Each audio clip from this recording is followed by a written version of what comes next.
एक गांव में एक लालची कुत्ता रहता था। वह गांव में घूम घूम कर खाने की तलाश करता था। वह इतना लालची था कि उसे जितना भी खाने के लिए मिलता था उसे कम ही लगता था। गांव के दूसरे कुत्तों के साथ पहले उसकी अच्छी दोस्ती थी, लेकिन उसकी उस आदत की वजह से सभी उससे दूर रहने लगे। लेकिन उसे कोई फर्क नहीं पड़ा, उसे सिर्फ अपने भोजन से मतलब था। कोई न कोई आते जाते उसे खाने के लिए कुछ न कुछ दे ही देता था। उसे जो खाने को मिलता उसे वो अकेले ही चट कर जाता। एक दिन उसे कहीं से एक हड्डी मिल गई। हड्डी को देखकर उसकी खुशी का ठिकाना ना रहा। उसने सोचा कि इसका आनंद तो अकेले ही लेना चाहिए। ये सोचकर वो गांव से जंगल की ओर आने लगा। रास्ते में वह फूल के ऊपर से नदी पर कर रहा था कि तभी उसकी नज़र नीचे नदी के ठहरे हुए पानी पर पड़ी।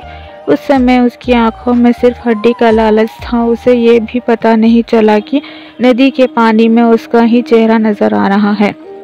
उसे लगा कि नीचे भी कोई कुत्ता है जिसके पास एक और हड्डी है। उसने सोचा कि क्यों ना उसकी भी हड्डी छीन लूं, तो मेरे पास 2 हड्डियां हो जाएंगी।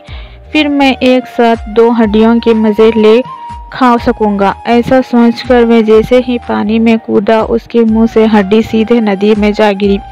मुंह से छूटकर हड्डी के पानी में गिरते ही कुत्ते को होश आया और उसने अपने किए पर पछतावा हुआ। कहानी से सीख, इस कहानी से हमें ये सीख मिलती है कि हमें कभी भी लालच नहीं करना चाहिए। लालच करने से हमारा ही नुकसान होता है।